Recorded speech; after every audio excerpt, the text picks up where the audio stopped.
সবগুলোই আমরা দেখেছি, শুধু কোরআন দিয়ে দেশ চললে কেমন দেখা যায় আজও দেখিনি। দেখেছেন? এটা দেখেছেন? দেখেছেন? এটা দেখার দরকার না যে এটা দিয়ে চললে কেমন লাগে। আন্দাজে চিল্লানো না, সত্যি সত্যি মন থেকে বলবেন যদি চান ওই 35 জনের ভেতরে আপনি যেন থাকেন যে হ্যাঁ এইটা দিয়ে দেশ যেন চলে, আমি এটা দেখতে চাই। হাত তোলেন তো, লিল্লাহি তাকবীর।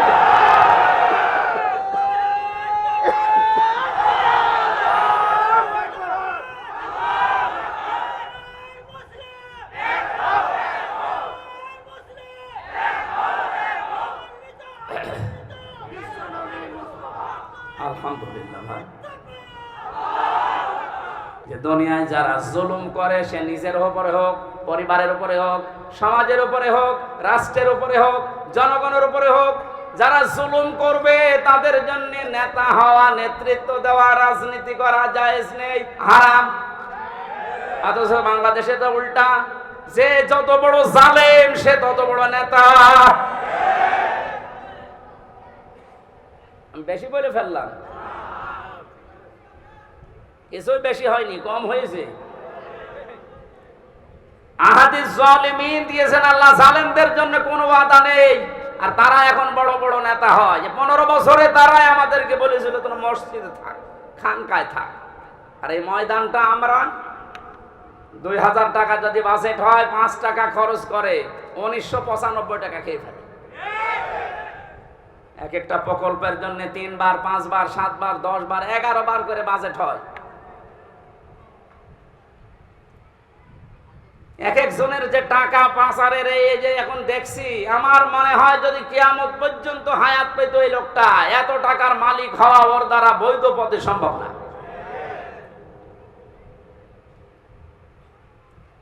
যেন ইয়াসিন শুধু পড়লে 10 খতম কোরআনের সওয়াব হয়, তা আপনি তো মানবেন। ইয়াসিনের প্রথমটাই তো মানেন না।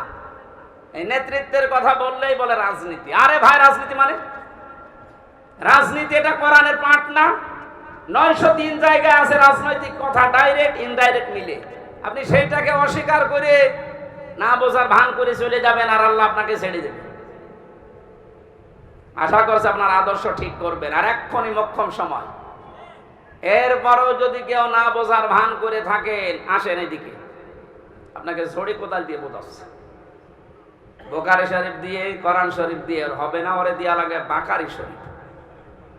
আমার জ্ঞাতি গোষ্ঠীর 100 জনের 98 জন আওয়ামী লীগ করতো, এখন পুরা পাল্টিয়ে গেছে। এখন বলছে আমরা কিছু করি না। এই পর্যন্ত না, আমার যত সম্পদ আল্লাহ দিয়েছেন, আমার বাবা আর আমার সব, আমি একটা একটা করে আল্লাহকে আমি দিতে চাইবো। শুধু বলবো আল্লাহ তুমি আজকের এই কঠিন দিন থেকে আমারে বাঁচাও। আল্লাহ দিনের পরিচয়টা একটু দিয়েছেন কোরআনে, ফাকাইফা তাত্তাকুনা ইন কাফারতুম ইয়াউমা ইয়াজআলুল ওয়ালদানা শিবা। হে নবী, কিয়ামত আমি কেমন ভাবে বানাবো জানেন? যুবক মানুষ কিয়ামতের দৃশ্য দেখে বিদ্ধ হয়ে যাবে। ঢাকাবাসী একটা মানুষ বুড়ো হয়ে যায় কখন? 60 বছর, 70 বছর, 80 বছর সময় লেগেছে। কিন্তু এমন দৃশ্য ঝালঝালা আল্লাহ নিজে বলছেন আমি বানাবো। আমার মতো হামজা 32 বছর বয়স, সঙ্গে সঙ্গে সেকেন্ডের ভেতরে বুড়ো হয়ে যাব। এই কঠিন ময়দানে আল্লাহ ঘোষণা দেবেন, কাল্লা, কখনো না, কখনো না। যতগুলো দিতে চাইলে মুক্তিপণ একটাও নেওয়া হবে না। ইন্নাহা লাযা, তোরে আমি লাজাই দেব। এই দুনিয়ায় যে মানুষগুলোকে সত্যের দিকে আহ্বান করা হয়েছে, এরা সত্যের কথা শোনার পরে অহংকার করে এদবার করেছে, মুখ ফিরিয়ে নিয়েছে। আমার মনে হয় আয়াতের বাস্তবতা বাংলাদেশে সবচাইতে বেশি। এত কোরআনের কথা আলোচনা পৃথিবীর কোনো জায়গায় হয় না। এত আলোচনা হওয়ার পরে, সত্যকে সত্য জানার পরেও যারা ঘাড় ঘুরিয়ে অহংকার করে চলে যান, আপনার জন্য আল্লাহ লাজা প্রস্তুত করে রেখেছে। ইহুদি খ্রিস্টানদের আমরা প্রতিদিন 17 বার করে বরদোয়া দেই। কতবার? এই যে গায়রিল মাগদুবি আলাইহিম ওয়ালাদ-দাল্লিন, দুইটা জাতির কথা আছে, ইহুদি আর খ্রিস্টান। বারবার আল্লাহকে বলা হচ্ছে, আল্লাহ এদের পথ আমাদেরকে দেখিও না, এরা অভিশপ্ত। এরা অভিশপ্ত না? আমি তাফসিরে পড়েছি কেন আল্লাহ এদের নাম দিলেন। কারণ ইহুদি খ্রিস্টানদের কাছে সত্য এসেছিল আমাদের নবীজি সম্পর্কে, যে বিশ্ব নবী মুহাম্মদ রাসূলুল্লাহ শেষ নবী, এটা সর্বশেষ নবী, শ্রেষ্ঠ নবী। ইহুদি আর খ্রিস্টানরা জানতো ওদের তাওরাতে ইনজিলে স্পষ্ট আছে লেখা, এরপরও অহংকার করে হিংসা করে মানতো না। আপনি কিন্তু বুঝতে পারছেন হামজা যা বলছে কোরআন দিয়ে হাদিস দিয়ে ও বানিয়ে বলছে না, ও সত্য কথাই। সত্য জানার পরেও অহংকার করে হিংসা করে অনেকে এরপরও চলে যাবে। এদের জন্যই লাসা। 2 নম্বরে যারা মাল সম্পদ জমা করে আর বারবার সংরক্ষিত রাখার চেষ্টা করে। আজ হাজারো মানুষে বাংলাদেশে এই চরিত্রের আছে। মঞ্চে বসা অত্র এলাকার সর্বজন শ্রদ্ধাভাজন ব্যক্তিবর্গ, সামনে বসা মুসলমান ভাইরা, পর্দার আড়ালের সম্মানিতা মা এবং বোনেরা, প্রাণপ্রিয় ঢাকাবাসী, আল্লাহর দরবারে নত শিরে শুকরিয়া আদায় করছি। আফদালুল ইবাদাতি তিলাওয়াতুল কোরআন। এই হাদিসের ব্যাখ্যা অনুযায়ী যত নফল ইবাদত আছে, সবচাইতে নফল ইবাদত আল্লাহর কাছে প্রিয় হচ্ছে কোরআনে কারীমের তেলাওয়াত, কোরআনের আলোচনা। বিশ্বনবী মসজিদে নববীতে প্রবেশ করলে বাম দিকে তাকিয়ে দেখলেন কিছু মানুষ আল্লাহর জিকির করছে, ডান দিকে তাকিয়ে দেখলেন কিছু মানুষ আল্লাহর কোরআন নিয়ে ব্যস্ত আছে। নবীজি বললেন দুইটা দল ভালো কাজে আছে, তবে কোরআনে কারীম নিয়ে যারা ব্যস্ত আছে তারা সবচাইতে উত্তম কাজে আছে।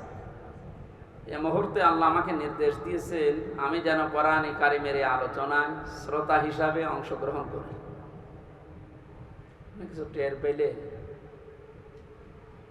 মুহাম্মদুর রাসূলুল্লাহ সাল্লাল্লাহু আলাইহি ওয়াসাল্লাম যদি এখন বেঁচে থাকতেন আর এই ডমনি এলাকার পাশ দিয়ে যেতেন, কোরআনের ইজ্জতে তিনি এই আলোচনায় অংশগ্রহণ করতেন। এইরকম একটা জায়গায় আল্লাহ আমাদেরকে কিছু সময় বসার তৌফিক দিলেন। জবান খুলে বলছি আলহামদুলিল্লাহ। উনি দারাজ কণ্ঠে কথা বলছিলেন, বিজ্ঞান প্রমাণ করছে খালাকাল ইনসান আল্লামাহুল বায়ান, মানুষকে আল্লাহ বানিয়েছেন আর কথা বলার শক্তি দিয়েছেন। এতে মানুষ কথা বলতে পারে। এই কয়েক ইঞ্চি জায়গা থেকে এক একটা কথা বের হতে 27টা স্তর পার করা লাগে। কয়টা? 27টা স্তর পার করার পর একটা কথা তৈরি হয়। আপনি চিন্তা করেন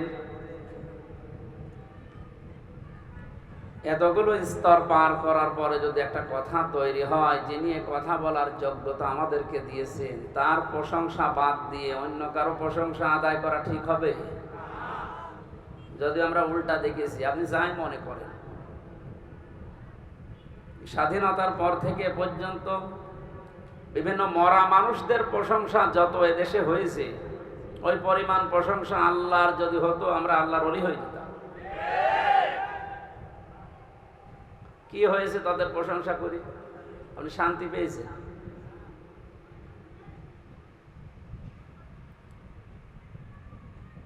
একজন বেদুইন এসেছিল, নবীজি বললেন কি তোমার এই অবস্থা?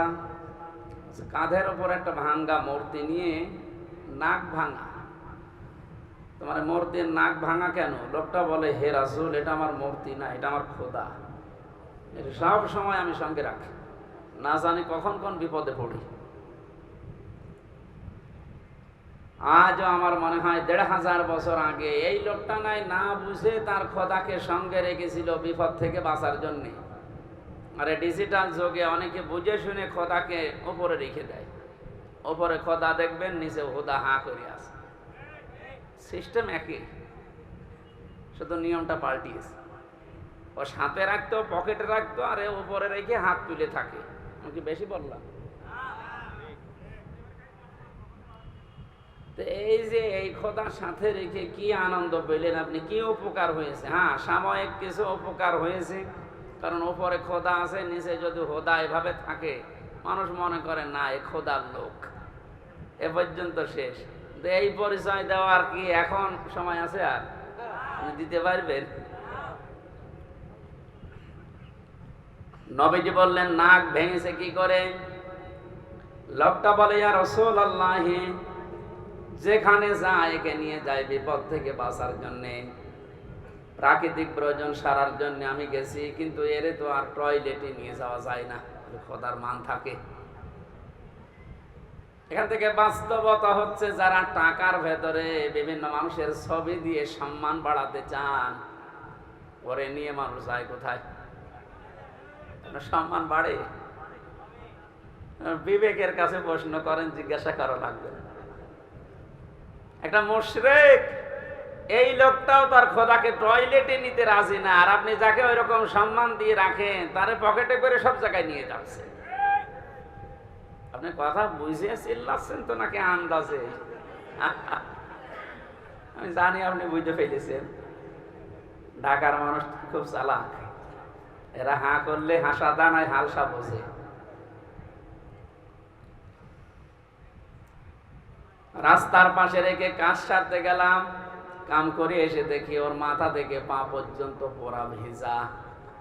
চিন্তা করলাম খোদা আর গা ভেজা, এ না জানি কর রহমত বরকতের পানি হবে। জহব্বা বের করে চাটলাম, খাইলাম, দেখে একটা ঝাঁজ ঝাঁজ লাগে, গন্ধ। চিন্তা করলাম পানি যা যদি রহমতের হবে, আর খোদার গা থেকে ঝরতেছে, এরকম গন্ধ হবে কেন? ঝাঁজ লাগে কেন? পাশে তাকিয়ে দেখে একটা কুকুর দাঁড়িয়ে আছে, ওর নিচ দিয়ে পানি টপকাচ্ছে। এবার বুঝলাম যে কোন রহমতের পানি। ওদের আমার মেজাজ গেল খারাপ হয়ে, এই তুই খোদা না খোদা, নিজের এই কুকুরের পোশাক থেকে বাঁচাতে পারো না, আমারে রাগ হওয়ার পরে ওরে দিয়েছে একটা আষাঢ়, ওর নাক ভেঙে গেছে। নবীজি বললেন আমার কাছে কেন আসলে? লোকটা বলেন ইয়া রাসূলুল্লাহ, এদের অসারতা, এদের কল্প কাহিনী, এদের অজ্ঞতা, এদের মূর্খতা, এদের দুর্বলতা সব আজ আমার কাছে স্পষ্ট হয়ে গেছে। আমি আর এর কাছে কিছুই চাই না, একে নিতেও চাই না। আপনার তাওহীদের কাছে আমি ধরা দিতে এসেছি, আমারে আপনি পড়িয়ে দেন লা ইলাহা ইল্লাল্লাহু মুহাম্মাদুর রাসূলুল্লাহ। আপনি শুধু হাদিসটা শুনে শেষ করে দিচ্ছেন না। আমার তো মনে হয় ১৫০০ বছর আগে লোকটা যা ঘটিয়েছে, এখন এই ডিজিটাল যুগে খাপের খাপ অনেকের জীবনে মিলিয়ে যাচ্ছে। যেই দেখেছি যে না এগুলো তো কল্প কাহিনী। আজকে আমি কোর্টে সারাদিন ছিলাম, আমার যতগুলো মামলা সব আজকে আদালত ঢিসমিস করে দিয়েছে। আমার এখানে একটা প্রশ্ন ছিল আজকে, কিন্তু উনি করতে দেয়নি। আমাকে ৩টা বছর আটকে রেখেছিলেন মাটির নিচে এবং জেলখানা মিলে। আমার প্রশ্ন হচ্ছে, আপনি আমাকে মামলা দিয়ে ৩টা বছর আটক রাখলেন যে আমার অপরাধ আছে কিনা। ৩ বছর পরে আজকে প্রমাণ হলো যে আমি নির্দোষ, কোনো অপরাধ নেই। আমার যত রকমের পরীক্ষা করার দরকার ছিল রিমান্ডে নিয়ে সব করেছে। এই মোবাইলটা আজকে দিয়েছে ওরা ৩ বছর পর। এর মধ্যে যা ছিল ওরা সব কিছু দেখেছে। যে মামলা দিয়েছিল আনসার আল ইসলাম না কি জানো, সাদামি জীবনে জানি না। যত রকমের পরীক্ষা করেছে একটাও পাইনি। জজ আজকে হাসছিল যে মামলার বিচার করব কি দিয়ে, কোনো মাল নেই, যা ছুড়ে ফেলে দিলাম। আমি মনে করলাম জিজ্ঞাসা করি মাননীয় আদালত, যে 3টা বছর আপনার কাছে তো আমার মামলা ছিল, এতদিন আপনি কিছুই করেননি, আপনি কিন্তু জানতেন। আজকে যেমন ছুড়ে ফেলে দিচ্ছেন, হাসি তামাশা করছেন যে একটা মামলা হলো, এই 3 বছর জানতেন না? 30 থেকে 32 বার এই মামলাটাই আদালতে উঠেছিল, কিন্তু জামিন আপনি দেননি, বারবার ফেরত দিয়েছেন। আজকে কোন ইশারায় কার ইশারায় দিয়েছেন আমি জানি না, তবে আমার প্রশ্ন, আমাকে যে 3টি বছর রাখলেন, আমি তো নিরপরাধ, আজকে প্রমাণ হইল যে কোনো দোষ নেই। যারা আমাকে বিনা দোষে কষ্ট দিয়েছে আমিও তাদের ওই কষ্ট দিতে চাই।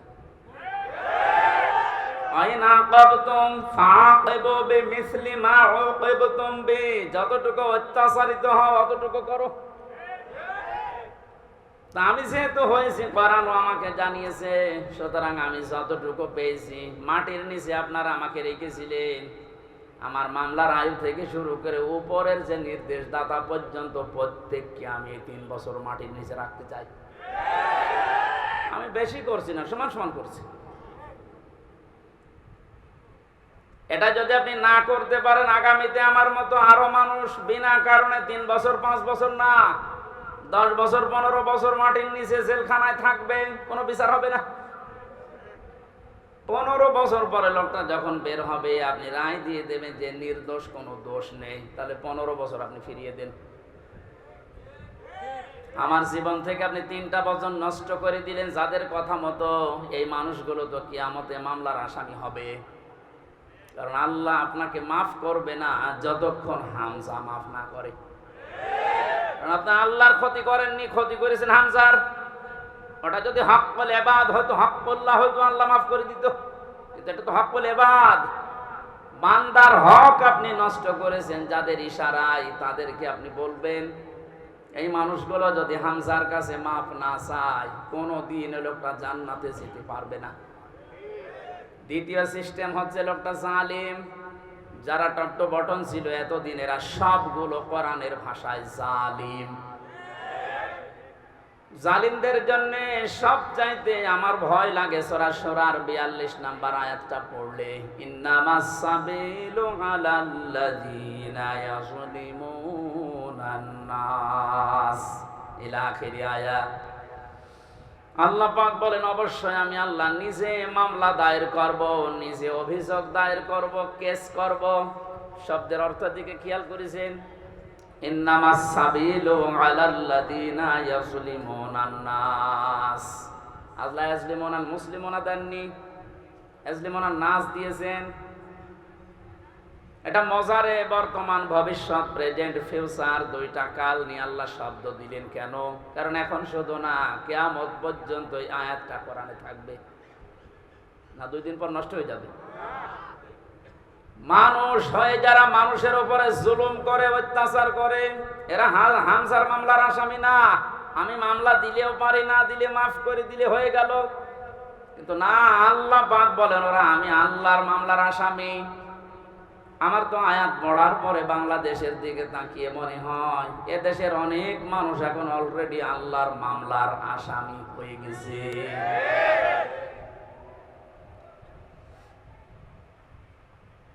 যিনি বিচারপতি, যিনি রায় দেবেন, তিনি যদি মামলার বাদী হয়, বলেন আপনার পক্ষে রায় আসার সম্ভাবনা আছে? আমার পক্ষে তত বিচারপতি ছিল অনেকগুলো, সিএমএম কোর্টে, জজ কোর্টে, হাই কোর্টে পর্যন্ত, কিন্তু শুধু উপরের নির্দেশ পাইনি, এজন্য লিখে নাই। অথচ যিনি নিজে রায় দেবেন, যিনি নিজে নির্দেশ দেবেন, আলাইসাল্লাহু বিআহকামিল হাকিমিন, সবচাইতে বড় বিচারপতি যিনি, তিনি আল্লাহ আপনার মামলার আসামবাদী। আমার ভয় লাগছে আমরা আবার আল্লাহর মামলার আসামি হয়ে যাচ্ছি না তো? ওয়ায়াবগুনা ফিল আরদি বিগাইরিল হক, অন্যায়ভাবে পৃথিবীতে বিদ্রোহ করে যারা বেড়ায়, এই 2 প্রকার মানুষ আল্লাহর মামলার আসামি। আর এই 2 প্রকার মানুষ এখন বাংলাদেশে বেশি।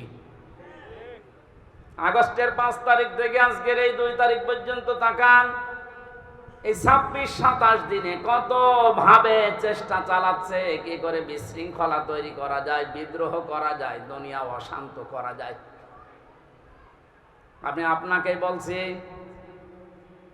আমি আপনাকে ভালোবাসি, বাঁচাতে চাই। কোরআনের চোখ লাগিয়ে দেখতে পেলাম এই দেশে 5 তারিখের পর থেকে 2 তারিখ পর্যন্ত যারা শান্ত হয়ে যাওয়ার পরে বিশৃঙ্খলা করার চেষ্টায় আছেন, পৃথিবীর মানুষকে বোঝাতে চাঁদে যে শান্ত নেই, কত রকমের ক্রু তৈরি করে ইস্যু লাগিয়ে আপনি চেষ্টা চালিয়েছিলেন। তওবা করে ফিরে আসেন। নয়তো আপনি আল্লাহর মামলার আসামি। আমি আশা করি আপনি কথা বুঝেছেন। যদি না বোঝার ভান করে উল্টা পাল্টা ধারণা করেন, আপনার কপালে হেদায়েত আল্লাহ দেবে না। এই যে কপালে হেদায়েত দেবে না, এটা তো আমি বানালাম। হ্যাঁ, আল্লাহু লা ইয়াহদিল কওমাজ জালিমিন। ইহদি এটাও মোসারে, বর্তমান, ভবিষ্যৎ, প্রেজেন্ট, ফিউচার। আল্লাহ বলেন আমি জালেমদেরকে হেদায়েত দিচ্ছি না, দেব না।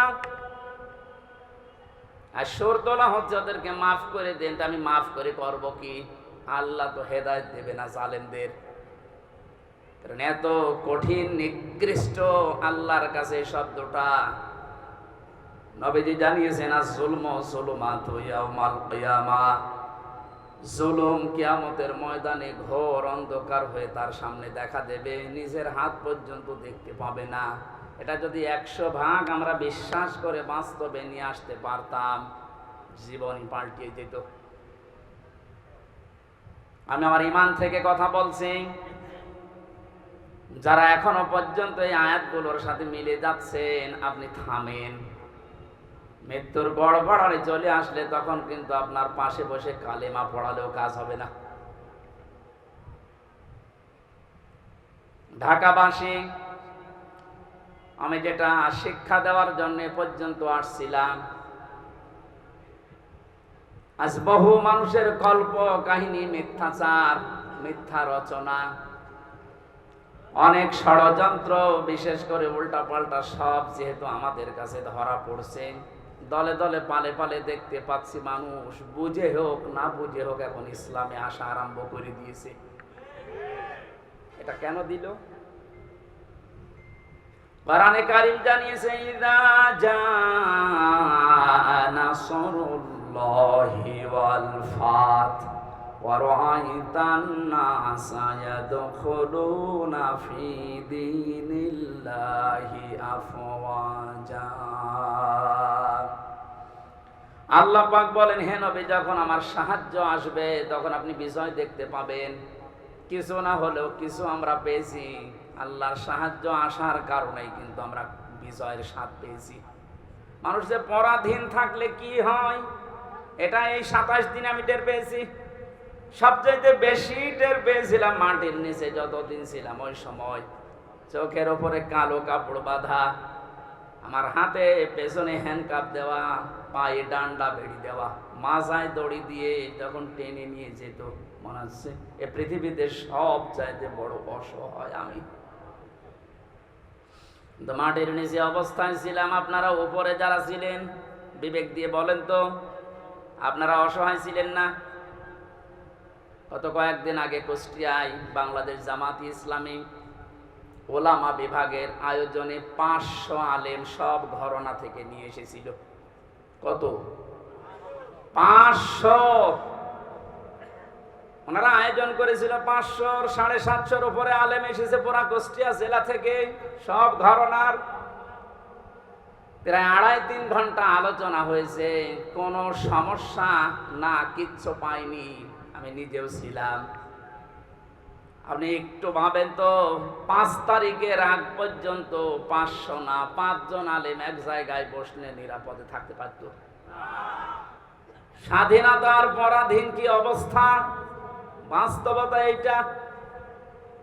এই অনুষ্ঠানটা করতে হলে 5 তারিখের আগে 14 জায়গায় পারমিশন নেওয়া লাগতো, তারপরও অনুমতি মিলত না। এ মানুষগুলো তো সেই মানুষই আছে। এখন 14 জায়গায় নদিনা ডক্টর ইউনূস বলেছেন, এদেশে কোরআনে কারিমের কথা ওইভাবেই হবে, অন্যান্য ধর্মের কথা যেভাবে চালু আছে। হিন্দুদের পূজা, ওদের দুর্গা পূজা, সরস্বতী পূজায় যদি অনুমতি না লাগে, পাহারা দেওয়া হয়, কোরআনের অনুমতি লাগবে কোন কারণে? কিছু মানুষের কিছু চিন্তাধারায় আল্লাহ তাকে মাফ করেন। কবি নজরুলের জীবনে ওইরকম আমল আমি ওনার জীবনী পড়ে পাইনি, কিন্তু কিছু কিছু কথা এত দামি, আমার মনে হয় আল্লাহ ওই কথাগুলোর কারণে ওনারে মাফ করে দেবে। এই লোকটা যে ঘোষণা দিল, কোরআনের পক্ষের লোক না বিপক্ষের লোক ওটা আমি বলছি না, কিন্তু যে ঘোষণা দিল, এই 17 বছরে কোনো মুসলমান তো এই ঘোষণা দিতে পারে না। আরো বিরোধিতা করতেন আপনি।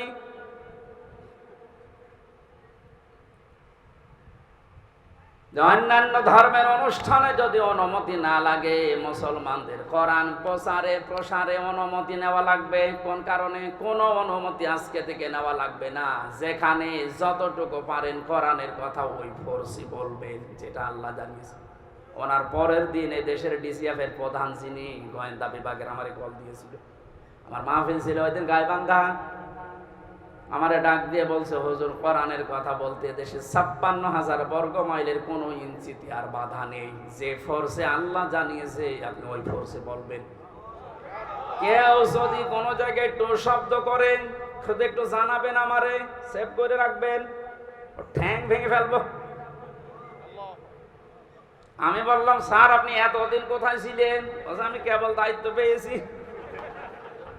কিন্তু দুইটা কথাও আবার জানিয়েছে, যারা আয়োজন করে তাদেরকে আপনি বলবেন ওনারা যেন মহিলা প্যান্ডেলটা আলাদা করে, ওখানে পুরুষের যেন আনাগোনা না থাকে, আর ওনাদের যে আলাদা টয়লেট বা নামাজের ব্যবস্থা ওগুলো যেন ওয়ান টাইমের জন্য করা হয়। একটু ভালো প্রস্তাব দিয়েছে। এটা যেহেতু রেকর্ড হচ্ছে, সারা বাংলাদেশে আমার প্রত্যেকটা জেলায় 2-3টা করে ওয়াজ নেওয়া আছে। এর মাধ্যমে সবাইকে জানাচ্ছে ওই স্যারের কথাটা মানা দরকার। কথাটা ভালো কথা না? পর্দা কিন্তু নফল না। পর্দা কি নফল? ফরজ। কেমন ফরজ? নামাজের মতো ফরজ। কিন্তু আজ অনেকে এটাকে গুরুত্ব এভাবে দিতে চায় না, নফলও মনে করে না। পর্দা যে একটা ফরজ, নফলও মনে করে না। এই জন্যে কাজটা যেভাবে উনি করতে বললেন আমি আপনাদের কাছে পৌঁছিয়ে দিলাম। উনি আজকেও আমাকে জানিয়েছে কোর্ট থেকে বের হওয়ার পরে, যেই দেখেছে সব মামলা ঢিসমিস হয়ে গেছে। আমি সাংবাদিকদের সামনে যখন ব্রিফিং করার পরেই কল দিয়ে জানিয়েছে যে আপনি কিন্তু আজকেও মাহফিলে যাবেন। আমি জানি কোথায়, খিলক্ষেতে। এটা কি খিলক্ষেত? দেখেছেন? আমি জানি না আমার মাহফিল কোথায়, কারণ আমার সাথে যে ছেলেটা আছে ও আমার একদিন আগে জানায় যে আজকে অমুক জায়গায় মাহফিল আছে। ওনারা জেনে ফেলেছে, কত খোঁজ রাখছে। ওনার ওই কথাটা আমরা আহ্বান জানালাম, আপনারা মেনে চলবেন। মেয়েদের এই সিস্টেমগুলো একটু দরকার। ওনাদের ইসলাম জানা দরকার নেই? বলেন। ঢাকাবাসী কোরআনে কারিম থেকে কথা আরম্ভ করার জন্য আমরা আল্লাহর শুকরিয়া জানাচ্ছি, যিনি আমাদেরকে এই স্বাধীনতার একটু হালকা সুখ পাওয়ার তৌফিক দিয়েছেন। যখন আল্লাহর সাহায্য আসবে, বিজয় যখন আপনি দেখতে পাবেন, বিজয়ের যতগুলো ধাপ আছে, একটা ধাপ আমি বাস্তবে সভাপতির সাথে আমি আজকে মিলাবো, একটু মিলাবেন। ওয়ারাইতান নাসা ইয়াদখুলুনা ফি দীনিল্লাহি আফওয়াজা। আল্লাহর সাহায্য আসলে আপনি বিজয় দেখতে পাবেন। বিজয়ের প্রথম ধাপ এটা, দলে দলে পালে পালে মানুষ দেখবেন ইসলামে প্রবেশ করছে। আপনি 27 দিনের জরিপটা একটু দেখেন। আগস্টের 5 তারিখের আগে আমি 4 তারিখে রাত্রে পেয়েছিলাম একটা জরিপ। ওই জরিপে দেখেছি এই দেশের 100 জনের মাত্র 15 জন চায় যে ইসলাম রাষ্ট্রীয়ভাবে কায়েম হোক, 85 জন চায় না। আজকে মাগরিবের পরের রিপোর্ট আমি ঘুমানোর আগে দেখেছিলাম বিবিসি থেকে। আজকের রিপোর্ট হচ্ছে দেশের 100 জনের 35 জন এখন চাচ্ছে এই দেশে কোরআন দিয়ে দেশটা চলুক। আপনি একটু সুযোগ দেন। দলে দলে যেভাবে প্রবেশ করছে, গাইবান্ধার পলাশ বাড়িতে আমি 45 মিনিট আলোচনা করার পরে এক হিন্দু অনার্স মাস্টার্স করা এক শিক্ষিত মানুষ এসে বলছে, আমার ধর্মে আমি আর থাকবো না, আপনি আমার ইসলামে প্রবেশ করান। এই যে অন্য ধর্মের মানুষ যদি বুঝে কোরআন শুনে চলে আসতে পারে, যারা হালকা পাতলা ইমানের অধিকারী তাদেরকে একটু সুযোগ দেন, দেখবেন দলে দলে যে আফওয়াজা পালে পালে মানুষ ইসলামে আসবে। জরিপ যেটা করেছে ও গাঁজা খেয়ে করেনি, বাস্তবতা দেখেই করেছে। 35 জন যদি হয়ে যায় 27 দিনে, আর 27 দিন যেতে দেন, 50% মানুষ যখন ইসলাম চাইবে দেশে কায়েম হয়ে যাক, আল্লাহর কসম কেউ বাধা দিয়ে ঠেকাতে পারবে না। ওই যে ঐক্যের ডাক দিচ্ছিলেন, ওই কথাটা বোঝানোর জন্য একটা উদাহরণ বলছি কয়েক মিনিটে, একটু মিলান। একটা হোস্টেলে 100 জন ছাত্র, প্রতিদিন ওনাদেরকে যে নাস্তা দেওয়া হয়, এর ভেতরে 20 জন ঘাড় তেড়া করে আছে যে না, এই নাস্তা আমরা খাবো না। কয়জন? 20 জনের ভেতরে না, 100 জনের ভেতরে 80 জন। 80 জন বলছে এই প্রতিদিন এই যে নাস্তা দেওয়া হয় এটা আমরা খাবো না, এই মেনু পাল্টাতে হবে। হোস্টেল যিনি সুপার আছেন বলছেন তাহলে ভোট দাও। প্রত্যেকেই ভোট বাক্স দিয়েছে। কেউ বলছে আমরা রুটি পাউরুটি চাই, রুটি কলা চাই, কেউ খিচুড়ি চাই, কেউ রোল চাই। এভাবে একটা একটা করে দিতে দিতে সর্বশেষ দেখা গেল 20 জন মাত্র যে নাস্তা ছিল আগে ওইটাই আছে, আর বাকি 80 জন এই নাস্তার সাথে একমত না। 20 জনের এক জায়গায় ভোট পড়েছে, এখনো 80 জন বাকি আছে, ওরাও ভোট দিয়েছে। কারোটা 15, কারোটা 14, কারোটা 18, এভাবে করতে করতে ভাগ হয়ে গেছে। নাস্তার বিল যেটা পাস হবে, বেশি সংখ্যক যেহেতু মানুষ যেখানে পাস হবে ওইটা, 80 জন থাকার পরও নাস্তার ওই বিলটা পাল্টায়নি। কারণ এখানে কয়জন? আরো জোরে বলেন। তা না, এটা জীবনে মেলাতে হবে। আজ সময় এখন ওইটাই। আমরা সংখ্যায় টুপিওয়ালা মানুষ। এদেশে 100 জনের 96 ভাগ আমরা মুসলমান। 20 জন যদি এদেশে ইসলাম নাও চাই, 80 জন আমরা চাই, কিন্তু ছোটখাটো বিষয় নিয়ে মতপার্থক্য করার কারণে আজ আমরা দল বিদলে বিভক্ত হয়ে 20 পর্যন্ত যেতে পারছি না। 18, 17, 15। জেলখানার ভেতরে আমি ছিলাম মাওলানা মামুনুল হকের সাথে 3টা বছরই। উনি মাঝে মাঝে বলতেন, হামজা বাইরে থাকতে ভাবতাম কি আর ভেতরে এসে বসতেছি কি। এখন যে পাল্টিয়ে যাব, কে বুকে হাত বাঁধে, কে আমিন জোরে বলে, কে নবীকে দাঁড়িয়ে সালাম দেয়, কেউ বসে সালাম দেয়, ওসব সব বাদ। আল্লাহ একজন আছে, রাসূল একজন আছে, কোরআন আছে, কথা বিশ্বাস যারা করে তাদেরকে এক জায়গায় নিয়ে আসা লাগবে। ইহুদি, খ্রিস্টান, বৌদ্ধ, মুশরিক যারা, ওরা কিন্তু এই ধোঁয়াগুলো তুলে আমাদেরকে আজ আলাদা আলাদা করে রেখেছে। এই জন্য 80 জন হওয়ার পরও 20 জনের সাথে পারছি না। এক কথা বলছেন। যেভাবে চলতেছে, আশা করছি কোরআনের এই আয়াতটা বাস্তবে আল্লাহ আমাদেরকে দেখাবেন। আরাইতান নাসা ইয়াদখুলুনা ফি দীনিল্লাহি আফওয়াজা।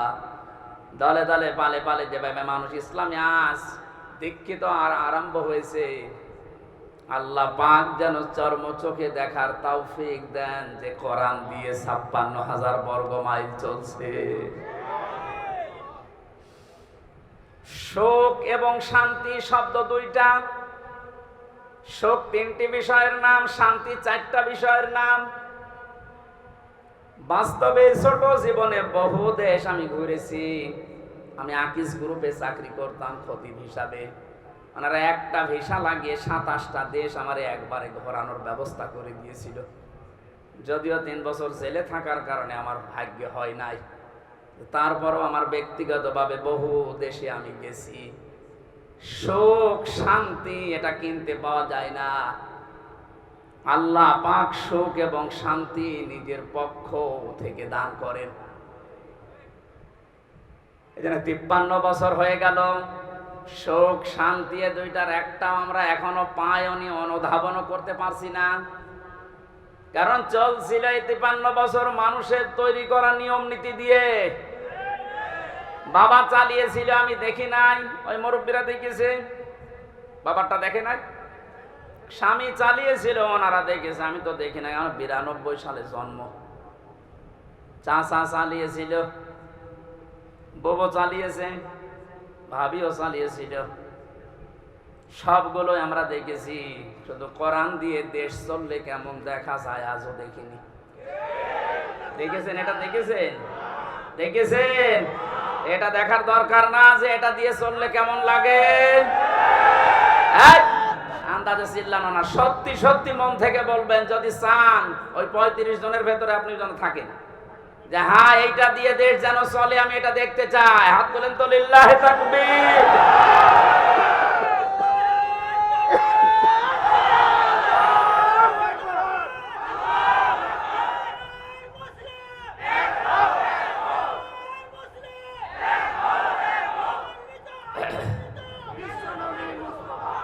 আলহামদুলিল্লাহ ভাই, দরুদ আর সালাম পড়ছে আমাদের নবী মুহাম্মদুর রাসূলুল্লাহ সাল্লাল্লাহু আলাইহি ওয়াসাল্লামের প্রতি। 7টা নামে আল্লাহ তাকে পুরা কোরআনে স্পেশাল ভাবে ডাক দিয়েছেন। কয়টা? 7টা। 1 নম্বরে নাম দিয়েছেন ইয়াসিন। ইয়া হরফে নেদা, ইয়া মানে হে, সিন মানে সাজ্জেদ। তাফসিরে কাবীর আল্লামা ফখরুদ্দীন রাজি রাহমাতুল্লাহ আলাইহি উনি ব্যাখ্যা করতে গিয়ে সিনের অর্থ দিয়েছেন 5টা। আমি গতানুগতিক কথা বলি না। যারা আছেন যদি হেদায়েতের নিয়তে কথা শোনেন, আমি আশা করছি কোরআন আপনাকে পথ দেখাবে। আর কোরআন শরীফ যদি কাউকে হেদায়েত দিতে না পারে, ও যেন বিশ্বাস করে ওর কপালের হেদায়েত নেই।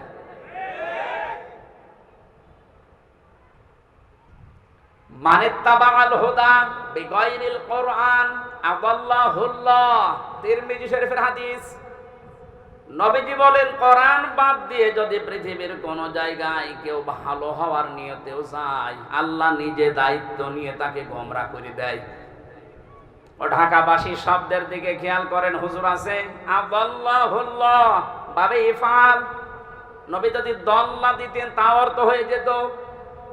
দল্লা ইয়াদিল্লু না দিয়ে আদাল্লা ইয়াদিল্লু দিয়েছেন। দল্লা শব্দটার বাংলা অর্থ হচ্ছে আপনি নিজেই নিজেকে খারাপ বানিয়ে ফেলেছেন।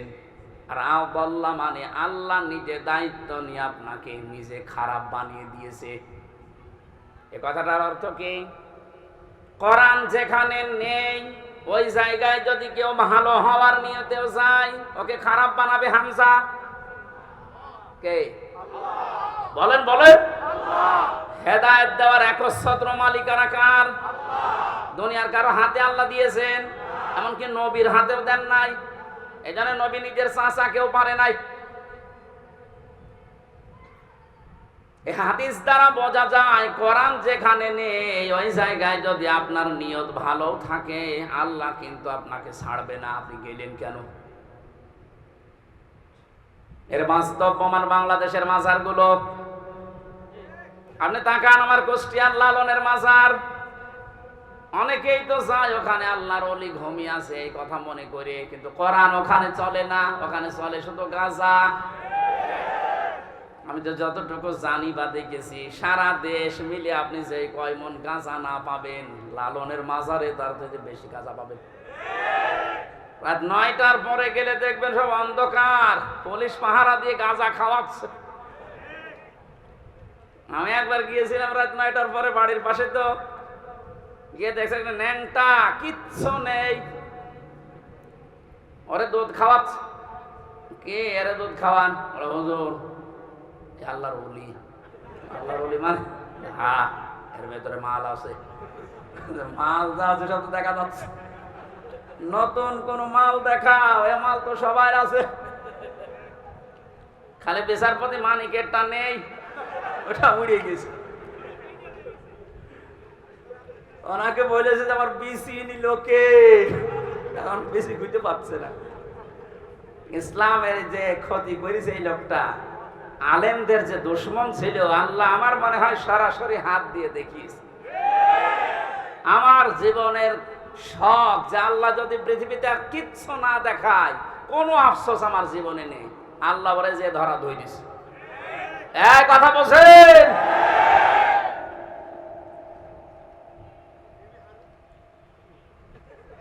এই লোকটার সম্পর্ক আমি শুনেছি, জেলখানায় থাকতে ছোট হুজুরটা আমার সাথে ছিল, ওই যে রফিকুল ইসলাম মাদানি, 2 মাস ছিল। আমার বলছে, হামজা ভাই আমারে প্রথমে রিমান্ডে নিয়ে রাত 12:30টার দিকে নিয়ে গেছে ওই হাতির ঝিলে। ওরা উলঙ্গ করেছে আমারে। আমি তো এমনি ছোট মানুষ, আমার জিনিসপত্র ছোট, আসলে ছোট। আমারে নিয়ে পুরা উলঙ্গ করে একটা সিগারেট হাতে ধরিয়ে দিল। অন্ধ উলঙ্গ মেয়ে লোক কোন জায়গা থেকে যেন নিয়ে আসলো, রাস্তার 2 পাশে ব্যারিকেড দিয়ে বন্ধ করা। এটা কোরআন শরীফ আমার সামনে একেবারে সত্য বলছি, আমাকে যা বলেছে ওই ফাঁসির কয়েদখানায় তাই বলছি। অর্ধলঙ্গ মেয়ে লোকটা আমার পাশে দাঁড় করিয়ে ছবি তুলছে আর বলছে এটা সকালে ছেড়ে দেব, দেশের মানুষ বুঝবে যে হুজুর কেমন।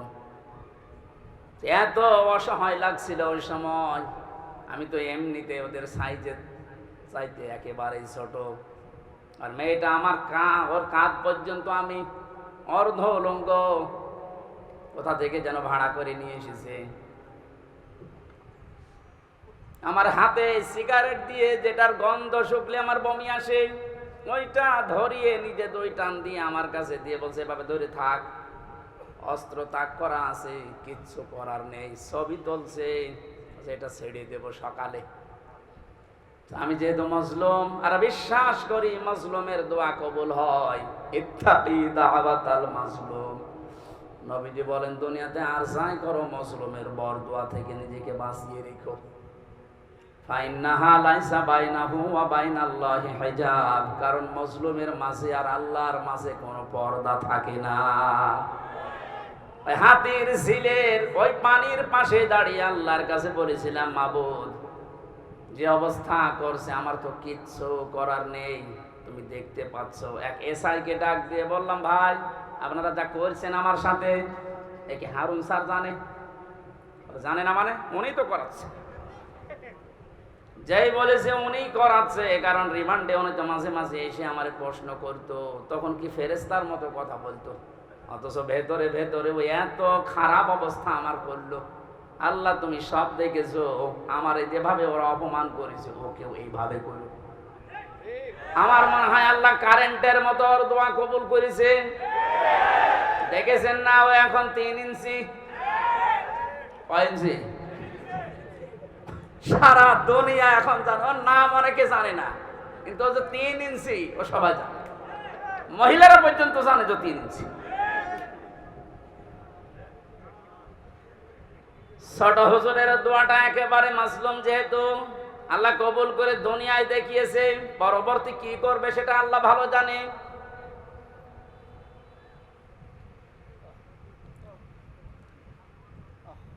যেটা বোঝার জন্য বাস্তবে ইয়াসিন শব্দটা আমি নিয়ে আসলাম, আমি আশা করব আপনাকে ইয়াসিনে পাল্টাবে। অনেকে মনে করে ইয়াসিন সূরা পড়লে 10 খতম কোরআন শরীফের সওয়াব হয়, কিন্তু কেন হয়? এখানে 83টা শিক্ষা আছে। এর প্রথম 5টা শিক্ষা হচ্ছে সিনের ভেতরে। আপনারা শুনতেছেন? আল্লাহ ডাক দিয়েছেন ইয়াসিন, হে নেতা। ইয়া মানে হে, সিন মানে সাজ্জেদ, সাজ্জেদের বাংলা অর্থ নেতা। মুফাসসির 5টা অর্থ দিয়েছেন তাফসিরে কাবীরে। 1 নম্বরে সাজ্জেদুল বাশার, 2 নম্বরে সাজ্জেদুল আলামিন, 3 নম্বরে সাজ্জেদুল কাউনাইন, 4 নম্বরে সাজ্জেদুল আম্বিয়া, 5 নম্বরে সাজ্জেদুল মুরসালিন। এক একটা শব্দের আবার ব্যাখ্যা করা আছে। আমি কথা বলছি তাফসীর আকারে, আপনি মিলান। প্রথম নম্বর অর্থ হচ্ছে সাজ্জেদুল বাশার, আল্লাহর ঘোষণা দেওয়া মানুষের জন্য একমাত্র নেতা আদর্শ একজন, তার নাম মুহাম্মদ রাসূলুল্লাহ। কি বুঝলেন ইয়াসিন পড়ে?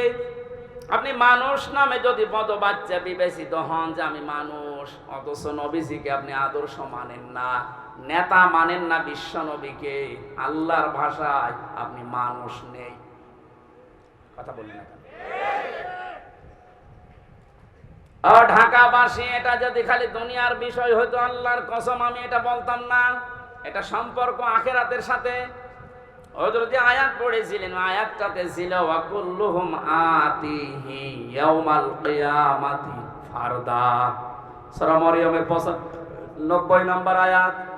আল্লাহ পাক বলেন কিয়ামতের দিন প্রতিটি মানুষকে বিচারের প্রথম ধাপে আমি ডাক দেব স্রেফ একা একা। কয়জন করি? কেউ থাকবেন আপনার সাথে, আপনি স্রেফ একা থাকবেন। বিচারের দ্বিতীয় পয়েন্টে আল্লাহ ডাক দিয়েছেন, এবার আর একা ডাকবেন না। ইয়াউমা নাদউ কুল্লা উনাসিন বিইমামিহিম। সূরা বানী ইসরাঈল 72 নম্বর আয়াতের প্রথম অংশে আছে, আল্লাহ বলেন কিয়ামতে প্রতিটি মানুষকে এবার বিচারের দ্বিতীয় ধাপে আমাদের যেমন প্রথম সিএমএম কোর্ট, এরপরে জজ কোর্ট। প্রথমে আল্লাহ আপনাকে একা ডাকবে, দ্বিতীয় সিস্টেমে যে একা না, আপনার নেতা সহ ডাকবে। কে সহ? আপনার নেতা সহ আল্লাহ এবার ডাক দেবেন। আগে নেতা, এরপরে কর্মী। যেহেতু আপনারা শিক্ষিত মানুষ, বিবেক আপনাদের বেশি কাজ করার কথা। নিজের দিকে তাকিয়ে বলেন তো, আপনি দুনিয়ার স্বার্থে হোক আর যে স্বার্থে হোক, যাকে নেতা মানেন, আদর্শ মানেন, ওই লোকটা যদি কিয়ামতে আপনার সামনে থাকে, পেছনে আপনি দাঁড়িয়ে আছেন, আগে তো আল্লাহ তাকে দেখবে।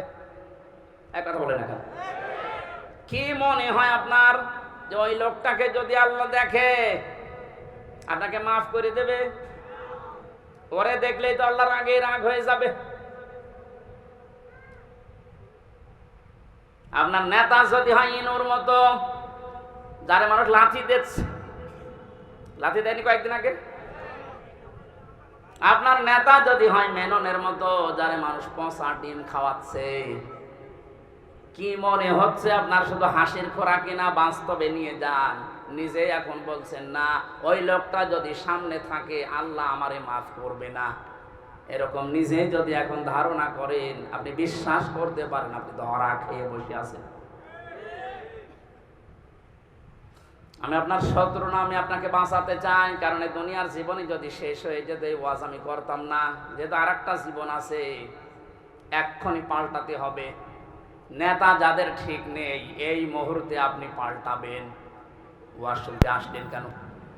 আপনি যদি নাই মানতে পারেন, নিজেও কোরআন শরীফ পড়েন না, হামজা বলছে আপনি মানেনও না, আপনি কি হয়েছে? এই মুহূর্তে সিদ্ধান্ত পাল্টান। যাদের নেতা ঠিক নেই, আপনি ধরা খাচ্ছেন। সুতরাং এমন মানুষকে নেতা মানা লাগবে যে লোকটা আল্লাহ এবং রসুলকে মেনে চলে। আর এটা নফল না, এটা ফরজ। এটা তো আমি বানালাম। সূরা নেসা 5 নাম্বার পারার 6 নাম্বার পৃষ্ঠার 9 নাম্বার লাইনের 59 নাম্বার আয়াতের প্রথম অংশে আছে। আমি যতগুলো তাফসীর বিশ্ববিদ্যালয়ে থাকাকালীন মিলিয়েছি, সব মুফাসসির এই মাঝখানে যে আতিউ, এই শব্দের ব্যাখ্যায় একমত। আল্লাহ পাক বলেন, ইয়া আইয়ুহাল্লাযীনা আমানু আতিউল্লাহা ওয়া আতিউর রাসূলা ওয়া উলিল আমরি মিনকুম। ওহে যারা ঈমানের দাবি করো, তাদেরকে বলছি, আমি আল্লাহর আনুগত্য করো, আমার রাসূলের ইতাআত করো, আনুগত্য করো। এই দুইটা জায়গার আগেই দেখবেন আতিউ, এই ফেল আছে, ভার্ব, এটা ক্রিয়া। এটা আল্লাহ নবীজির নামে আর নিজের নামে রেখেছেন, কিন্তু উলিল আমরি মিনকুম এর আগে আতিউ দেননি। সব মুফাসসির একমত, আল্লাহ রাসূলকে মানতে হবে, কোনো প্রশ্ন করা যাবে না। কথা বলে না কেন? আল্লাহ রাসূলের পরে কিয়ামত পর্যন্ত যারা নেতৃত্ব দেবে দুনিয়ায়, যে মানুষগুলো এই পৃথিবীর নেতৃত্বে আসবে, উলিল আমর যারা, তাদেরকে যদি মেনে চলতে হয় নেতা হিসাবে, অবশ্যই দেখা লাগবে এরা আল্লাহ রাসূলকে মেনে চলে কিনা। যারা আল্লাহ রাসূলকে মেনে চলে না, তাদের জন্য রাজনীতি করা জায়েজ নেই। নেতা হওয়া, নেতৃত্ব দেওয়া, তাদের নেতৃত্ব মেনে নেওয়াও জায়েজ নেই। এটা রাজনীতি মনে করে যদি চলে যান, আপনার কপালে আগুন লাগবে। সূরা বাকারার 124 নাম্বার আয়াত, وَإِذِ ابْتَلَى إِبْرَاهِيمَ رَبُّهُ بِكَلِمَاتٍ فَأَتَمَّهُنَّ قَالَ إِنِّي جَاعِلُكَ لِلنَّاسِ إِمَامًا। হযরত ইব্রাহিমের কথা স্মরণ করো। আল্লাহ নিজে বলছেন, আমি পদে পদে তাকে এ বাক্য দিয়ে পরীক্ষা করেছিলাম। যতগুলো পরীক্ষা ইব্রাহিমকে নিয়েছি, কোরআন শরীফে আমি পেয়েছি, ইব্রাহিম নবীকে আল্লাহ পরীক্ষা করেছিলেন 50টা। কয়টা বলেন? 50টা পরীক্ষায় তিনি উত্তীর্ণ, একটাও ফেল করেননি। আল্লাহ রাব্বুল আলামিন এত খুশি হয়েছিলেন, তিনি ডাক দিয়েছেন, ইব্রাহিম, আমি তোমাকে মানব জাতির জন্য নেতা বানিয়ে দিলাম। হযরত ইব্রাহিম বলেছিলেন, হে আল্লাহ, এই যে নেতৃত্ব দেওয়ার গুণাবলী, নেতা হওয়া, এটা কি শুধু আমি একাই পেলাম? ক্বালা ওয়া মিন যুররিয়াতি, নাকি আমার সন্তানাদি যারা দিয়ে কিয়ামত পর্যন্ত আসবে, এরাও কি নেতা হতে পারবে? আল্লাহ সঙ্গে সঙ্গে সাফ ঘোষণা দিয়েছেন, ক্বালা ইয়ানালু আহদিজ জালিমিন। ইয়ানালু এটা মোজারে, বর্তমান, ভবিষ্যৎ, প্রেজেন্ট, ফিউচার। আল্লাহ পাক বলেন তোমার সন্তানাদি কিয়ামত পর্যন্ত যারা আসবে তারা নেতা হতে পারবে, নেতৃত্ব দিতে পারবে, ইমাম হতে পারবে, কিন্তু জালেমদের জন্য আল্লাহর এই ওয়াদা নেই। ইয়াতে মুফাসসিরিন ইকরাম ফি জিলালিল কোরআনে লিখেছেন সাইয়্যিদ কুতুব, যে দুনিয়ায় যারা জুলুম করে, সে নিজের উপরে হোক, পরিবারের উপরে হোক, সমাজের উপরে হোক, রাষ্ট্রের উপরে হোক, জনগণের উপরে হোক, যারা জুলুম করবে তাদের জন্য নেতা হওয়া, নেতৃত্ব দেওয়া, রাজনীতি করা জায়েজ নেই, হারাম। অথচ বাংলাদেশে তো উল্টা, যে যত বড় জালেম সে তত বড় নেতা। আমি বেশি বলে ফেললাম? কিছুই বেশি হয়নি, কম হয়েছে। আহাদিস জালিমিন দিয়েছেন আল্লাহ, জালেমদের জন্য কোনো ওয়াদা নেই। আর তারা এখন বড় বড় নেতা হয়। 15 বছরে তারাই আমাদেরকে বলেছিল তোমরা মসজিদে থাক, খানকায় থাক। আর এই ময়দানটা আমরা 2000 টাকা যদি বাজেট হয়, 5 টাকা খরচ করে 1995 টাকা খেয়ে ফেলে। এক একটা প্রকল্পের জন্য 3 বার, 5 বার, 7 বার, 10 বার, 11 বার করে বাজেট হয়। এক একজনের যে টাকা পাচারের এই যে এখন দেখছি, আমার মনে হয় যদি কিয়ামত পর্যন্ত হায়াত পেত এই লোকটা, এত টাকার মালিক হওয়া ওর দ্বারা বৈধ পথে সম্ভব না।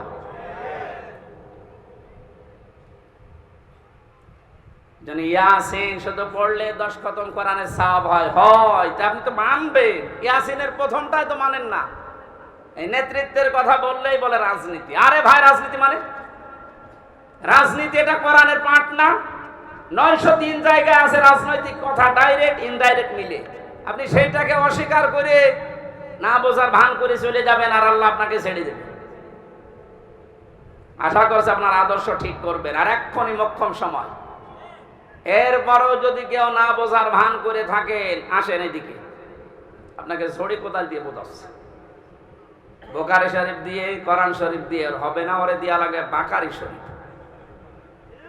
আমি আসিন, এরা তো ব্যাখ্যা শেষ করতে পারবো না। নির্ধারিত আমরা আয়াত পড়েছিলাম 8, 9, 10, 3টা আয়াত পড়েছি সূরা মারিজ থেকে। কয়টা? এখানে আল্লাহ কিছু দৃশ্যের কথা দিয়েছেন, কিয়ামতের ভয়াবহতা, সে প্রথম থেকে এ পর্যন্ত। যে কিয়ামত যখন সংগঠিত হবে, এইরকম পাহাড় উড়ে যাবে, সব ধ্বংস করবেন আল্লাহ তাআলা। একথা বলতে বলতে এই কঠিন মুহূর্ত যখন তৈরি হবে, এই মুহূর্তে মানুষের অবস্থা কি হবে আজকের আলোচনার বিষয়। এজন্য আমি মিলিয়েছি মুক্তিপণ। এটা বানিয়েছিলাম জেলখানায় থাকতে। জনাব এটিএম আজহারুল ইসলাম, নাম শোনেননি?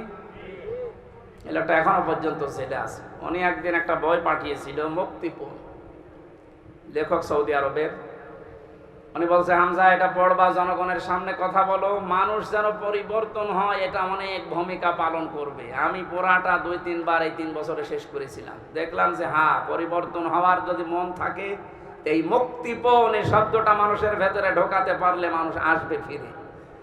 আল্লাহ কিয়ামতের একটা বিশাল কঠিন ভয়াবহ দৃশ্যের কথা নিয়ে আসতে গিয়ে এই জায়গায় আমাদের কাছে এসে থামলেন। একটা মিলাবেন নিজের সাথে। এবার আল্লাহ রাব্বুল আলামিন বলেন, ওয়ালা ইয়াসআলু হামিমুন হামিমান ইউবাসসারুনহুম। সেদিন শহীদের পরিচয় দেবে না। এই যে হামিমুন মানে অন্তরঙ্গ বন্ধু, শহীদ বলা হয়।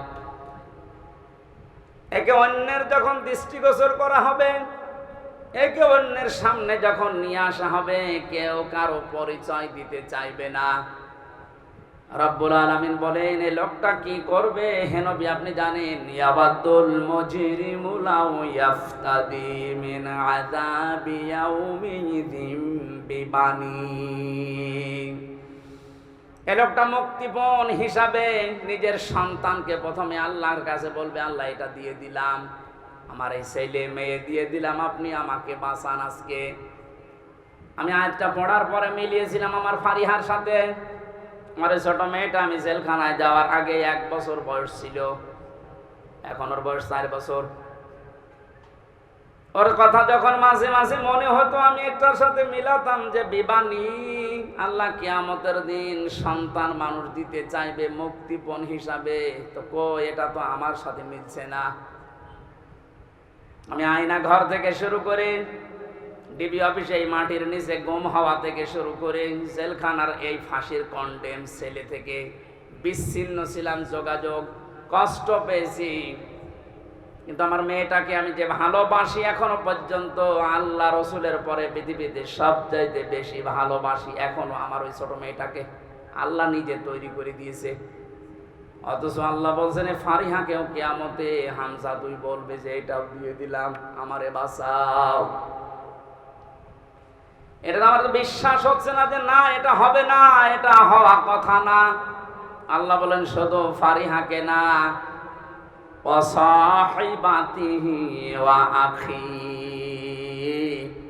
মানুষ তার স্ত্রী এবং তার ভাইকে পর্যন্ত মুক্তিপণ দিতে চাইবে। শুধু স্ত্রী আর ভাই না, নিজের জ্ঞাতি গোষ্ঠী যারা তাকে আশ্রয় দিত, প্রশ্রয় দিত, সামাজিক ভাবে, রাজনৈতিক ভাবে, পারিবারিক ভাবে, গোষ্ঠীগত ভাবে যারা তাকে বিপদে পড়লে আশ্রয় দিত, এদেরকেও বলবে আল্লাহ এদেরও দিয়ে দিলাম। এটা আজকে আমি মেলালাম হাজী সেলিমের সাথে। যেভাবে গালিগালাজ করছিল কোর্টে তোলার সময়, কত টাকার মালিক আপনি বলেন তো হাজী সেলিম, অথচ যে গাল আজকে খেয়েছে, যে ডিম খেয়েছে, তাও এতগুলো প্রশাসনের মানুষ পাহারা দেওয়ার পরেও ও আজকে হাও মাও করে কাটছিল ইজলাসে দাঁড়িয়ে। অত মনের ভেতরে এইটা আসছিল, কি করলাম, যা দুনিয়ায় আছে সব আজকে দিয়ে বোঝো জজ সাহেব আপনি আমারে শুধু মুক্তি দিয়ে দেন। ওরে কান্নার ভেতরে এই আওয়াজে ভেসে আসছিল, জামিন নামঞ্জুর করে জেলে পাঠিয়েছে। আল্লাহ বলেন জ্ঞাতি গোষ্ঠী ও ফাসইলাতি হিল্লাতি তবে, এই ফাসইলাতির শব্দের ভেতরে 3টা বিষয় আছে ইবনে কাসিরে, তো ওবের ভেতরে 2টা অর্থ আছে। আল্লাহ পাক বলেন এই পৃথিবীতে ও আপন মনে করে যে মানুষগুলোর যার কাছে যেত, যারা আশ্রয় দেবে বলে বিশ্বাস করত, এই মানুষগুলোকেও কিয়ামতে বলবে আল্লাহ জ্ঞাতি গোষ্ঠী দলের লোক সব নেতা খেতা দিয়ে দিলাম, আমাকে তুমি একটু মুক্তি দাও। আল্লাহ বলেন এতটুকু না, আর একটা আছে অমাং ফিল আরতি জামিআ, ওর দুনিয়ায় যত স্থাবর অস্থাবর সম্পদ ছিল, যত সম্পদের মালিক ছিল, সব আমাকে দিতে চাইবে, শুধু বলবে সুম্মায়ুজি, আমি মুক্তি চাই। আমি কি চাই? এটা শুধুমাত্র মনে হয় হাজী সেলিমের জীবনে, আমাদের জীবনে এরকম সময় আসবে না? এক কথা বলুন। প্রত্যেকের জীবনে অপেক্ষা করছে। আমি আমার ফারিহাকে, আমার স্ত্রী তামান্নাকে, আমার ভাই নেই, আমার বোন আছে রুনাকে, আমার জ্ঞাতি গোষ্ঠীর 100 জনের 98 জন আওয়ামী লীগ করতো, এখন পুরা পাল্টিয়ে গেছে। এখন বলছে আমরা কিছু করি না। এই পর্যন্ত না, আমার যত সম্পদ আল্লাহ দিয়েছেন, আমার বাবা আর আমার সব আমি একটা একটা করে আল্লাহকে আমি দিতে চাইবো। শুধু বলবো আল্লাহ তুমি আজকের এই কঠিন দিন থেকে আমারে বাঁচাও। আল্লাহ দিনের পরিচয়টা একটু দিয়েছেন কোরআনে, ফাকাইফা তাত্তাকুনা ইন কাফারতুম ইয়াউমা ইয়াজআলুল ওয়ালদানা শিবা। হে নবী, কিয়ামত আমি কেমন ভাবে বানাবো জানেন? যুবক মানুষ কিয়ামতের দৃশ্য দেখে বিদ্ধ হয়ে যাবে। ঢাকাবাসী একটা মানুষ বুড়ো হয়ে যায় কখন? 60 বছর, 70 বছর, 80 বছর সময় লেগেছে, কিন্তু এমন দৃশ্য ঝালঝালা আল্লাহ নিজে বলছেন আমি বানাবো। আমার মতো হামজা 32 বছর বয়স, সঙ্গে সঙ্গে সেকেন্ডের ভেতরে বুড়ো হয়ে যাব। এই কঠিন ময়দানে আল্লাহ ঘোষণা দেবেন কাল্লা, কখনো না, কখনো না। যতগুলো দিতে চাইলে মুক্তিপণ একটাও নেওয়া হবে না। ইন্নাহা লাযা, তোরে আমি লাজাই দেব। কোন জায়গায়? প্রশ্ন আসতে পারে লাজা কি? এখানে যারা আছে আমরা অনেকেই জানি জাহান্নাম 7টা, জান্নাত 8টা। আমি কোরআনে কারিমে পেয়েছি লাহা সাবাতু আবওয়াব আবিম মিনহুম জুজুম মাকসুম। সূরা হিজরের 44 নম্বর আয়াতে আছে আল্লাহ পাক বলেন জাহান্নামের দরজা 7টা। যে যে অপরাধ করবে আল্লাহ তাকে ওই দরজা দিয়ে ওই জাহান্নামে প্রবেশ করাবে। তাহলে জাহান্নাম একটা, এর দরজা 7টা। কয়টা? এটা মনে হচ্ছে কোন স্কুল না? এখানে 1 থেকে মনে করেন 5 পর্যন্ত পড়ানো হয়। প্রত্যেকটি ক্লাসে আলাদা আলাদা রুম আছে, কিন্তু বিদ্যালয় বা শ্রেণী তো একটাই বলা হয় যে বিদ্যালয় বা মাদ্রাসা, স্কুল যাই বলেন স্কুল। এই স্কুলের 5টি স্তর আছে 1 থেকে 5 পর্যন্ত। যে যেই ক্লাসে পড়ে সে দরজা দিয়ে প্রবেশ করে ক্লাস করে বাড়ি চলে যায়। 3তে পড়ে 5-এ গিয়ে ক্লাস করতে পারবে। এটা যেমন সহজে বুঝলেন। আল্লাহ পাক জাহান্নাম বানিয়েছেন একটা, স্তর বানিয়েছেন এরকম 7টা। দুনিয়ায় যে যে ধরনের অপরাধ করবে তাকে ওই দরজা দিয়ে প্রবেশ করিয়ে শাস্তি দেবে। এর 1 নম্বর দরজার নাম হচ্ছে হুতামা, খুব ভয়ঙ্কর জায়গা। এর 2 নম্বরে লাজা। আল্লাহ বলেন এই যে মানুষগুলো মুক্তিপণ হিসাবে কিয়ামতের কঠিন দৃশ্য থেকে দিতে চাইবে, আমার আওয়াজ হবে কাল্লা না ইন্নাহা লাযা, তোরে এই লাজার দরজা দিয়ে প্রবেশ করাবো। এটা কেমন জায়গা হে নবী আপনি জানেন? নাযাআতাল লিশাওয়া। এখানে ঢুকলে আগে মানুষের চামড়া খসে যাবে। শাওয়া শব্দের শাব্দিক অর্থ পেয়েছি ইবনে কাসিরে, হাড় টুকরা টুকরা করলে যেভাবে খণ্ড বিখণ্ড হয়ে যায়, উপরে বাড়ি দিলে হাড় যেভাবে খণ্ড খণ্ড হয়ে যায়, এইরকম জায়গা এটা। বাংলাদেশ সহ বিশ্বের যত কঠিন জায়গা আছে, শুধু যেখানে কারেন্টের শর্ট দিয়ে মানুষকে গলিয়ে ফেলা হয় এইটা বাদ দিয়ে এদেশে এমন কোন রিমান্ডের জায়গা নেই যেখানে গেলে চামড়া আগেই খসে যায়। আমরা বহুবার বলেছিল যে এই যে এইগুলো আমরা তুলি, অস্ত্র নিয়ে এসেছিল বিভিন্ন মেশিন, যে এই যে নখ আমরা তুলে ফেলি এইটা দিয়ে। ওটা দেওয়ার পরে এরপরে টান দেবেন, এরপরে উঠবে, তাছাড়া ধরে রাখলে ওঠে না। অথচ আল্লাহ নাযাআতাল লিশাওয়া দিয়েছেন, লাজায় প্রবেশ করার সঙ্গে সঙ্গে মানুষের চামড়া আর এই নখগুলো উঠে চলে যাবে। এবার আপনি ভাবেন তো বাস্তবতা নিয়ে যে কিরকম জায়গা এটা, যেখানে প্রবেশ করলে আগে চামড়া খসে চলে যায়, নখ উড়িয়ে যায়। আল্লাহ বলেন কঠিন ভয়ঙ্কর জায়গায় কাদেরকে ডাকবে জানো? তাদউ মান আদবারা ওয়া তাওয়াল্লা। এই দুনিয়ায় যে মানুষগুলোকে সত্যের দিকে আহ্বান করা হয়েছে, এরা সত্যের কথা শোনার পরে অহংকার করে এদবার করেছে, মুখ ফিরিয়ে নিয়েছে। আমার মনে হয় আয়াতের বাস্তবতা বাংলাদেশে সবচাইতে বেশি। এত কোরআনের কথা আলোচনা পৃথিবীর কোন জায়গায় হয় না। এত আলোচনা হওয়ার পরে, সত্যকে সত্য জানার পরেও যারা ঘাড় ঘুরিয়ে অহংকার করে চলে যান, আপনার জন্য আল্লাহ লাজা প্রস্তুত করে রেখেছে। ইহুদি খ্রিস্টানদের আমরা প্রতিদিন 17 বার করে বরদোয়া দেই। কতবার? এই যে গায়রিল মাগদুবি আলাইহিম ওয়ালাদ-দাল্লিন, 2টা জাতির কথা আছে, ইহুদি আর খ্রিস্টান। বারবার আল্লাহকে বলা হচ্ছে আল্লাহ এদের পথ আমাদেরকে দেখিও না, এরা অভিশপ্ত। এরা অভিশপ্ত না? আমি তাফসিরে পড়েছি কেন আল্লাহ এদের নাম দিলেন।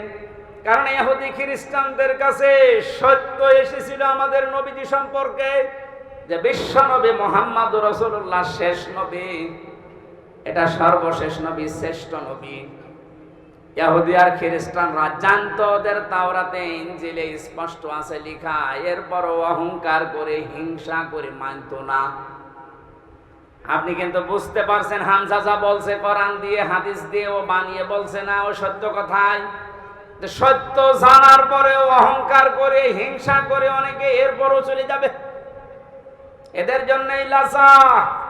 2 নম্বরে ওয়া জামাআ ফাআওয়া, যারা মাল সম্পদ জমা করে আর বারবার সংরক্ষিত রাখার চেষ্টা করে। আজ হাজারো মানুষে বাংলাদেশে চরিত্রের আছে, বৈধ অবৈধ নেই, মাল জমা করে যাচ্ছে।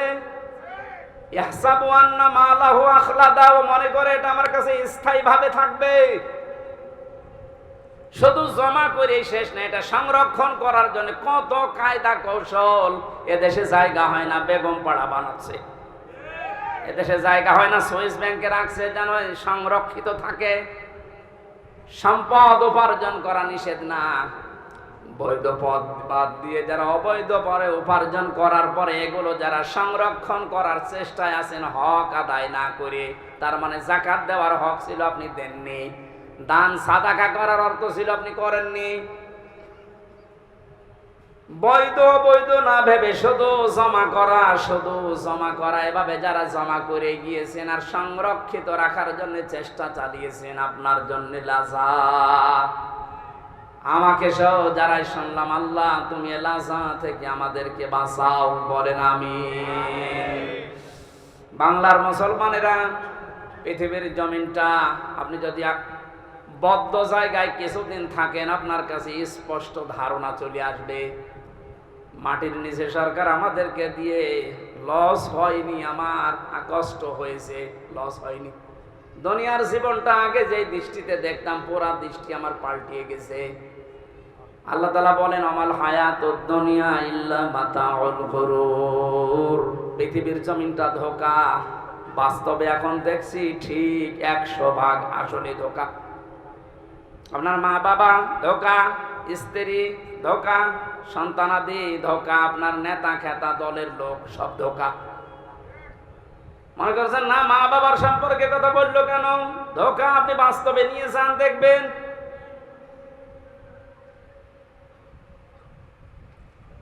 স্ত্রী ধোঁকা, এটার বাস্তবতা আমরা সবাই কম বেশি টের পাচ্ছি। আপনি যদি একটু শ্বশুর শাশুড়িকে অপমান করার চেষ্টা করেন, আপনার আপন বউ আপনার পর হয়ে যাবে। শ্বশুর শাশুড়ি বাদ দিলাম, স্ত্রীর ভাইকে অপমান করে একটা কথা বলেন, যত সুন্দর স্ত্রীর ব্যবহার হোক, সেকেন্ডে পাল্টিয়ে যাবে।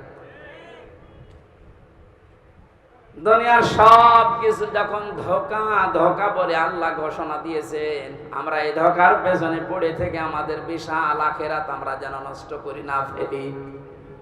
আমি সহ যারা এসেছি, আল্লাহ তুমি আমাদেরকে ইখলাসের সাথে এগুলো মেনে চলার তৌফিক দাও, বলেন আমিন। বারাকাল্লাহু লানা ওয়া লাকুম ফিল কুরআনিল আযীম। অনেক রাত হয়ে গেছে। আমি মালয়েশিয়া ছিলাম কয়েকদিন আগে।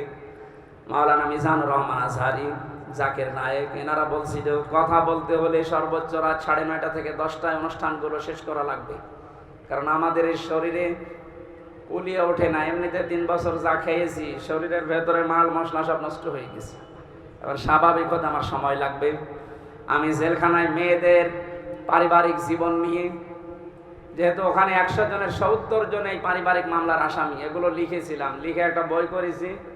বইটা গাড়িতে আছে, নিয়ে নিজের স্ত্রীকে, মেয়েকে, মাকে পড়াবেন। ওনাদের সম্পর্কে যেহেতু আলাদা কিছু বলতে পারলাম না, বইটা নিয়ে যাবেন। গাড়িতে পাওয়া যায় কোথায় যেন, ওইটা নিয়ে মেয়েকে, মাকে, বউকে, বোনকে, এদেরকে পড়াবেন। আশা করছি পরিবারে শান্তি ফিরে আসবে। আজকের মতো বিদায় নিচ্ছি, কারণ কালকে অনুষ্ঠান অনেক দূরে এবং ডবল আছে। বারাকাল্লাহু লানা ওয়া লাকুম ফিল কুরআনিল আযীম। যারা দায়িত্বে আছেন বাকিটা শেষ করেন। আসসালাম। আমি মুসাফির অবস্থায় আছি, এখনো পর্যন্ত অসুস্থ এবং মজলুম তো আছি। একটু মোনাজাত করে যান ভাই। জীবনের আপনার কথাগুলো আল্লাহকে বলি। আমি সভাপতি